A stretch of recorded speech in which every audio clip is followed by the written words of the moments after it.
All right, I gotta press all the buttons, and I did it without even screwing up once. I'm so proud of myself. But ladies and gentlemen, welcome back to the other semifinals. It's a best of 5. It's fresh. It's brand new if you're just tuning in, and this will determine who goes on to the finals to fight against Lilbo. Spawning in the bottom left corner of the map.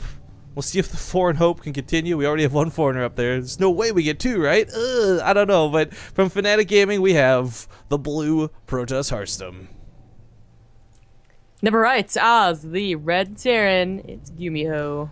And just quick addendum, I said Fnatic Gaming, and I don't know why, it's just Fnatic, but yeah, there you go. Okay. Sorry, I like to be right about it. Incorrect, blah, blah, blah. But okay, so we got some really cool stuff going on for what has been pretty much the first series today. I wouldn't say Gumiho has any better or worse of a chance going off of the server we're playing on, but it does beg the attention of saying Harstem's got that little bit of a home field advantage. The fact that he's probably not going to feel any latency where Gumiho might feel just a smidge. Well, hey now. Yesterday, Harstem had more lag than his opponent on you. Yeah, that was really weird, actually. I don't know what was up with that. But Harstem also did kind of squash Marine Lord. And Marine Lord, maybe not quite Gumiho levels of Terran, but still, Harstem showed us just how good his versus Terran is. Yeah. You talked about like maybe playing like more macro oriented than Lilbo, and I agree with that. I think he's probably gonna play like he did versus Marine Lord, which is very patient. You know, you got flies around his face, swatting him off, and then when push comes to shove, he actually like pushed and win, like literally pushed and win.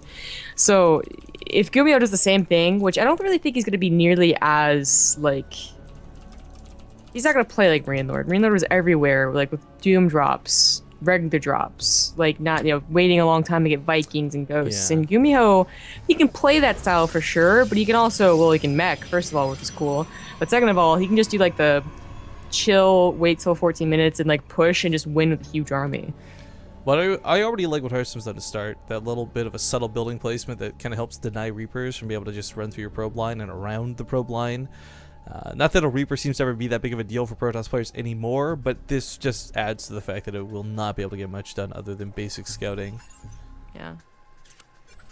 I'm actually a little bit curious. We always talk about this. There's some players out there who do have that niche for abusing maps, like tanks down here. If it was Supernova, we'd say this would happen without a question, but I wouldn't rule it out for Gumiho, somebody who's very tank keen himself when given the opportunity. Oh, it's gonna be Barracks build, so womp womp. Yeah, womp womp. Save for opening, of course, when you go for the faster command center. This does, of course, help you check off that nasty paranoia of, is an Oracle coming? But should that actually not be the case, you end up having a lot of production, and we see those pushes come, the overcharges go down, but Terrans sometimes just don't care, and they'll go through that mineral line and clear out the probes. Well, no SCV scout meant the Reaper went, the incorrect way first, so by the time it gets into the main, that stock will basically be out. The militia core is already there too, so you might be able to see like when the second gas was taken if he's really keen on looking, but gets in there, sees one gas, that's it. So a little, it sucks a little bit. Like if they had both gases the entire time, you would be a little worried, but he'll come in later and hopefully scout this Twilight Council that went down.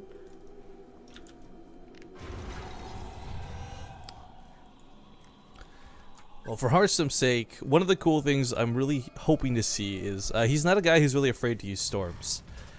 Going to the late game, it is bio for stuff, so this is a really big deal, relevance, but we're so used to just seeing Colossus games and SCV pulls and Colossus games, but Harstem's the type of guy who will do storms when given the right opportunity, and I think it's one of those clocks you almost put on him where, alright, yeah, there might be ghosts out to counter, but Harstem's so good at doing cool moves like putting them in warp prisms or bringing them in from like way off to the side.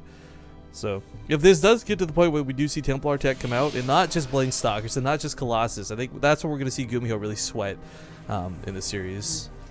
You mean, yeah. I thought you meant like in general, and I'm like, Protoss are afraid to use Storm? No. Since when?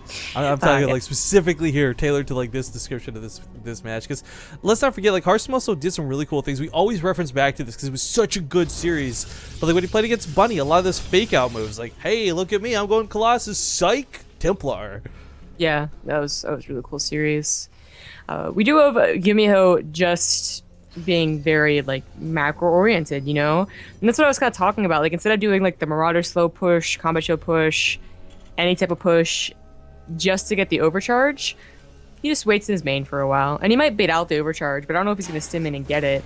Although stim might be finished by the time he makes it way over there, and it actually might be worth it. We'll see. But the thing is that if he doesn't actually commit his units, it's still going to be like a big army that's going to be, you know, paired up with medevacs later. Yeah. Well, I'm wondering, for the sake of what's coming, I mean, this is a really scary attack. It might not be the biggest push in the world, but because he went stim first, it's not going to quite be the sickest timing with combat shields, but it will be a situation where he could potentially just stim through and say, well, I don't care that you have overcharge. Let's get damage done. Let's tango. This gateway placement from Harstem is really nice. That stops that type of decision. You know, it makes him at least think twice before doing it, because you want to get into the mineral line, really start getting those probes. And if a gateway's blocking you out, you don't want to have to filter through. It's just like these seconds are very important. Oh, he pre-stims to go for the Mothership Core. Oh. Reaper dies over here, but he, barely doesn't quite kill it in time. The Mothership Core does get the foot on overcharge off. Probes are being pulled out of this, but if these get to the main, this gets really problematic. Stalkers trying to blink away for safety, but they have to block the army off on the ramp to an extent. So does kill a lot of the Marines, and Gumiho really does not get his money's worth of this attack. Yeah, I actually don't know about that attack. I mean, I guess on one hand, he did kill the Mothership Core, so there's not going to be a second overcharge or recall or anything quite so silly, but yeah, that was his entire army. Yeah, and it was just for like lost mining time. I mean, resources lost looks okay, guys, because it's the gas value that gets added into this, but realistically speaking, Harstem's taking a third and not breaking a sweat. You know, if he didn't pull those probes, he probably would have lost more than 4, and that's when maybe that becomes really, really worth it, but that did go south very quickly for Gumiho. Yeah. When you imagine what like the other alternative is, which is like not to stim in there and just go home, bigger army, but also that third probably would have gotten canceled. There's no way those Blink Stalkers take on the army just by themselves. So definitely would have gotten a cancel. But now he has to wait for his medevacs before he wants to push. And he might still get a cancel. I mean, he certainly is going to still play with medevacs, you know, probably quite heavily, but opportunity missed. I really enjoy that he took this third base as well. We always talk about how, you know, Protoss usually do, but Terran as well can abuse this base. You know, low ground, Marine sitting there. We're not going to see anything quite as abusive as we saw Lobo versus Impact, of course, but just be able to use your range and the terrain against Zealots is really, really crucial sometimes for an attack. But coming forward, we do have a Colossus out. The second one's about to join it. The extended thermal lens is not finished, and I don't even think it's been started, actually. Yeah, this could be a big deal. I mean, he has to defend this third base, which is quite a good concave. Like, it's a very wide open space, and the Marauders could stim on top of them. I mean, I get the priority to get more units out. That first push kind of scared him a little bit. He knew the production was going to be high, but 3 Colossus before extended thermal lance. That's going to make these Colossus forced to fight in range of Marauders, which is never a comfortable feeling. Yeah, okay. He does start extended thermal lance, so I'm not sure if it was a, you know, on purpose decision or what, but he's going to be safe. And Gumiho's going to drop just a little bit, but that cannon's there, and that's just going to buy enough time to stop him from doing too much damage. Yeah, and extended thermal lens finally did start up as well, so not forgetting it, just delaying it. We do have the cannon that actually going to deter the medevac quite nicely, but here comes that push through the front, and for Harstem's sake, he's got to make sure he's got enough units split, because he has to deal with this big attack, but he also can't ignore that drop. So we got some Stalkers in the main looking to catch this medevac. They will barely get on top of it in time. It looks like the overcharge did beat back that push, so Harstem defends here pretty perfectly. Yeah, really well. Like I started thinking about for Gumiho, you know, they're both on 3 bases, and they're both kind of, I guess, Gumiho is admitting that maybe he won't be able to break the third anyway, so does he, okay, yep, throws down a second starport, and we'll probably start thinking about Ghost eventually as well. Harstem going to Temple Archives kind of quickly. I mean, a lot of games in PvT you've been seeing just like very much so holding off on that tech and getting like a lot of Colossus, but Harstem's been pretty good about getting that earlier storm.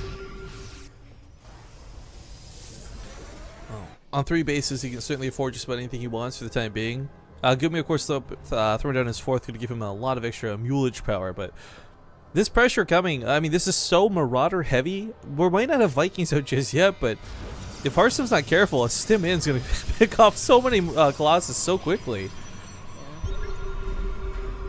I mean, he's starting to add a lot of ground units to it, though, so it's really not going to be as easy as it would have been without those Zealots.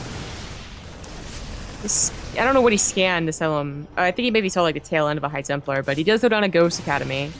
And it's going to get to that old-fashioned Ghost versus Templar, Viking versus Colossus. Alright, well, the Photon Overcharge just chases back for a moment. I would love to see his factory come land in the main and start making Widow Mines, by the way. It's not really getting a whole lot done where it's floating at the moment, but yeah, that Viking count has really got to ramp up before he can really take a comfortable engagement. He's got about, was that 5 right now? It's not too bad.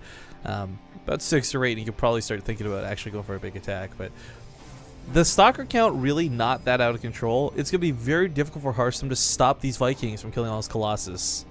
Yeah, it is 5 Colossus though, so there's always the argument to be made that they'll just deal the damage fast enough that even if they die, it won't matter. But with a mostly Marauder army, and with the micro displayed in some of these battles, like the slight pulling backs of the Marauders, that usually doesn't happen anymore. You know, like A moving into a Pro armor was never a good idea, but people have gotten even better about it recently.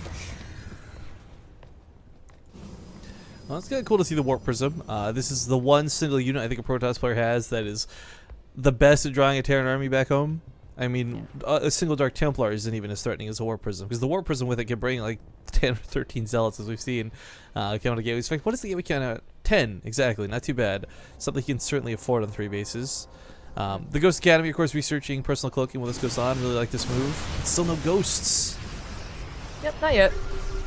He does scan and he sees those High Templars ready to go, and you gotta assume they have Storm, never assume they don't. So I don't know if he's really gonna be able to, you know, want to take this fight, but he has a good concave, and Marauders will last through storms. Well, this is gonna be a scary fight for both sides. Harstem in the middle of the map exposed like this is a little bit dangerous, as it does set up for this really nice surround from multiple angles out of Gumiho. Storm's still gonna come down, chase off the Marauders. Nice dodges, repels them immediately, and the Templar even lives. Well, for now. Well, the biggest thing about this is that Harstem knows that he has a drop set up, and there goes the drop. He can turn it into a, you know, actually a warp point and do really well, but the fight goes down. The Vikings take out the Colossus so quickly. There's really not much behind this. A couple of Storms trying to go down. Ooh, nice blanket catch on top of those Marauders, but moves out of it very quickly. The Zealots shredding the count on the left, and the Vikings now going to land on the ground. So many Vikings available. They're going to actually clean up the Zealot army. Usually they're really not that high a number when they are able to land, but the Zealots did do a lot of damage. He is on 4, actually 5 command centers. Yeah, 19 SVs died. Perhaps not that big of a deal in the long term, because you do have a lot of mules, and he's got a bit of a bank, but it's the fact that he had to draw the entire army back. Like, Gumiho has to go home to deal with this. It's not something he can ignore, and this Warp Prism for Harstem just saved his butt in this game. Yeah, absolutely. That is the biggest thing about that. And, you know, Harstem got up to his own 4 bases, so all he really needed was, you know, just like a minute to get back a good army. Actually, he's a second Robo on the way as well. How good was he about, like, backup High Templars? Okay, I think these are warped in actually pretty recently. But, like, you'll see, like, the best Protosses, they'll have, like, you know, 1 at each base for feedbacks, of course, but also in case situations like that happen where the armies trade out evenly, and the ghosts are all gone, and what you absolutely desperately need is just a few more storms to hold on. And that's where those High Templars that are stuck inside your main, your naturals, really come in handy. I'm a little bit worried for Gumiho right now with his Viking count. He's got so many of them, which isn't a problem, but so many of them are badly damaged. So right now, he's not thinking about replacing them. But if those all died to like 1 or 2 storms, oh, that's gonna be big problems. I don't know about pushing out here. Yeah, Harstem going into that concave. Yeah, there's no pressure to. Right. That's what I'm thinking as well. So I mean, he does back off. You know, doesn't lose too much. Yeah, we got this cool little back attack set up with Zealot's going to chip through some of the rocks, and we'll see how that goes. But this is why he didn't want to take this base. Storm just landed on top of the Vikings. Oh, he's going to send all these forward to their death, though, catching a death of Storms. Oh my god! But with so many Storms being used on the Vikings, will they have enough left for the bio? The Colossus count is certainly not high enough to carry the army. Not right now, and the probes are being chipped away at. For Harstem to lose a couple of probes, not so big of a deal, as long as he doesn't lose the army fight for it. I don't know if he can take this. Again, those High Templars in the natural and the main are going to be very important. They're the last storms that Harstem has. It only needs 1 or 2 good storms, and these arms are so low. Everyone's in the red or the orange. We do have those Zealots that have set up for this counterattack. It's been like the long con, tunneling through to the bank, but finally gets through. Going to go into that natural base, probably just a moment's time, but right now he's got to focus on the home front. This defensive fight with 3 Colossus and no Vikings to stop them is actually starting to look a little bit better for Harstem. Exactly what he did was grab those High Templars from his other bases, and that's absolutely what he needed. Warping in a couple of more. I mean, Archon's going to be really important too. You got to realize that if storms don't kill the Vikings, hopefully a good Archon blast will. Although the Viking count like was never replenished like at all. Like 2 No. came out, and that's basically like War Prism defense right there. Yeah, if we had more ghosts on the front lines, you can make the argument that, you know, the EMPs cover the same damage the Vikings might have, maybe, but yeah, there's still no ghosts on the front lines at this point. I mean, he did go for personal cloaking as well, so I mean... Did he ever make a ghost? I don't know, but like the sooner you get the ghost out, the sooner it's got more energy to make that personal cloaking last longer, more EMPs. I don't know, like 1 or 2 at least, but none is a little astonishing out of Gumiho. But we have seen players make this style work, and not in rare circumstances. I mean, massive Marauders seems to be the way to go for a lot of the higher up Terrans. Yeah, that's exactly what I was going to bring up. This is a style that he's probably like intentionally going for, not forgetting to get these other units. But it's a hard style to make work. Well, double drops managed to sneak around the map while this goes on. Harstem perhaps getting a little bit too focused on the front lines. Doesn't quite see this coming, so these do land without any warpins to defend. A Dark Shrine's coming up. This will actually be great for defense later on. Morzelis did, by the way, sneak by through that northern location while this happened. So Gumiho fighting the front lines. Harstem and Gumiho, though, both taking damage behind this. Looks like Harstem will clean this up pretty quickly. Gumiho, though, still loses 11 more SCVs. Harstem now pushing the front lines, too. This is getting so scary. Without Vikings, 4 at a time are coming, but I think it might just be a little too late. There's so many storms available for this. Oh, my God, that first storm on the army. Stim goes down as well. Not helping the case here as these Marines start to just pop off and dissipate. Gumiho now in a lot of trouble. The Colossus have got nothing to stop them. Oh, my God, he ran into those storms that time. Devastation. Yeah. I didn't mind the lack of ghosts, but I definitely minded the lack of Vikings. Like I think that's what Gumiho realized too. Like, okay, maybe I should get Vikings at the very least. But he didn't have a gas actually. He had a big mineral bank, but not gas. Maybe, but ladies and gentlemen, Harstem takes the first game off of the Gumi God and puts them up 1-0 in this best of 5. Gonna play a small little EIZO break for you all. Stick around. We'll be back with map number 2, which is